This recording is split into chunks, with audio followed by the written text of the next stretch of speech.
उद्धव ठाकरे विरुद्ध शरद पवार असा संघर्ष सुरू झालाय का असा सवाल उपस्थित होतोय।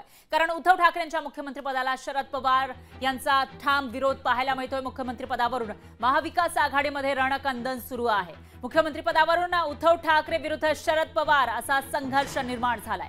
तर उद्धव ठाकरेंच्या मुख्यमंत्रीपदाला शरद पवारांनी ठाम विरोध दर्शवलाय मुख्यमंत्रीपदावरून। त्यामुळे महाविकास आघाडीमध्ये रणकंदन सुरू झाल्याचं पाहायला मिळतंय। काही दिवसांपूर्वीच उद्धव ठाकरेंनी मुख्यमंत्रीपदाचा चेहरा जाहीर करा असं जाहीर सभेमध्ये म्हटलेलं होतं, पण मवियाच्या इतर पक्षांनी मात्र मुख्यमंत्रीपदाचा चेहरा जाहीर करणार नाही। मविया एकत्रित ही निवडणूक लढणार आणि ज्यांच्याकडे संख्याबळ जास्त असेल त्यांचा मुख्यमंत्री होईल असं म्हटलेलं आहे। शरद पवारांनी याविषयी मोठं विधान केलंय। त्यामुळे आता उद्धव ठाकरेंची जी इच्छा आहे पुन्हा एकदा मुख्यमंत्री बनण्याची, त्याला कुठेतरी शरद पवार लगाम लावणार असल्याची चर्चा रंगली आहे।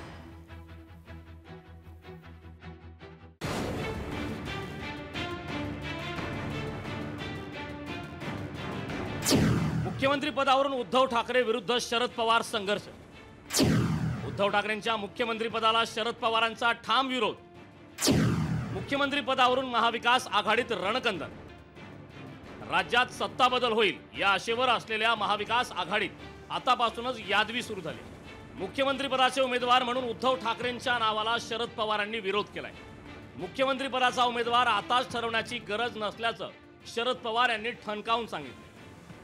येचुचकुनी करायचं ही निवडणूक झाल्याच्या नंतर संख्या असल्याच्या नंतर निर्णय घ्यायचा असतो, पण त्यासाठी आत्ताच काही मागणी करण्याची आवश्यकता नाही आहे।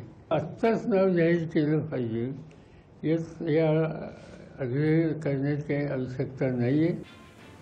शरद पवारांनी जी भूमिका मांडली तीच भूमिका योग्य असल्याचं काँग्रेसनंही सांगितलंय।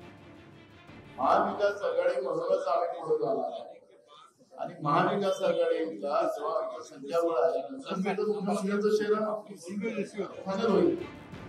शरद पवारांनी उद्धव ठाकरेंच्या मुख्यमंत्री पदाला विरोध करून ठाकरेंना त्यांची जागा दाखवून दिल्याचा टोला भाजपनं लगावला। उद्धव ठाकरेची लायकी दाखवून दिलेली आहे अप्रत्यक्षपणे। ज्या आरती पवार साहेबांचे सारखे ज्येष्ठ महाविकास आघाडीच्या नेतृत्वाने अगर अशी भूमिका घेतली तर उद्धव ठाकरेचं दुकान मुख्यमंत्री संदर्भात कायमस्वरूपी बंद झालेलं आहे। आदित्य ठाकरेंनीही मुख्यमंत्री कोण असणार असा मुद्दाच नसल्याचं सांगून या विषयावर पडदा टाकण्याचा प्रयत्न केला। मुख्य गोष्ट हीच आहे, कोणी मुख्यमंत्री पदासाठी लढत नाहीये।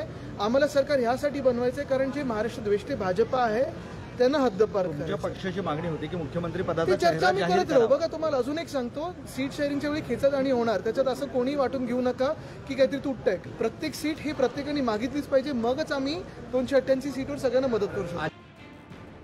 कुणीही नाही म्हटलं तरी महाविकास आघाडीत मुख्यमंत्री पदावरून ठिणगी पडली। आता या ठिणगीचा स्फोट कधीही होईल अशी परिस्थिती निर्माण झाली आहे। कोल्हापूरहून सतेज औंधकरसह ब्युरो रिपोर्ट, लोकशाही मराठी, मुंबई। लोकशाही मराठी, ऐका, पहा, जागरूक रहा।